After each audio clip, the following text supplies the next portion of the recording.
আমরা বার্মায় চলে যেতে চাই। আপনারা কি পারবেন আমাদেরকে বার্মায় নিয়ে যেতে?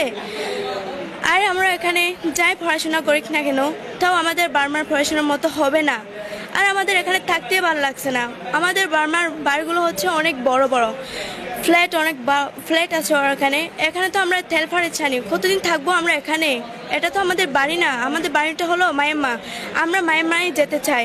সামিরার মতো এরকম অসংখ্য কিশোর কিশোরের চোখে ভাসছে নিজ ভূমি থেকে করুণ বিতাড়নের এমন অনেক গল্প। 7-8 বছর কেটে গেলেও আজও তারা ভুলতে পারছে না সেই ভয়াল স্মৃতিগুলো। অবশ্য যত কষ্টই হোক, নিজ দেশে ফিরে যাওয়ার আশাও ছাড়েনি তারা। কারণ বনের জীবজন্তুদের আবাসস্থল উখিয়ার পাহাড়ের এই শরণার্থী জীবন আর ভালো লাগছে না তাদের। আষ্টহাতের ঘর কোনো বড় না, অনেক কষ্ট করে আমরা জীবন করি এই রিফিউজি ক্যাম্পে। এই রিফিউজি ক্যাম্পে আমরা থাকতে চাই না, কারণ আমাদের নিজের দেশ থাকার পরেও যদি আমাদের অন্য দেশে থাকতে হয়, আমাদের অনেক কষ্ট লাগে। এখন আমরা চাই আমাদের দেশে আমরা ফিরে যাই, কিন্তু আমরা পাচ্ছি না যে আমাদের দেশে কিভাবে যাব।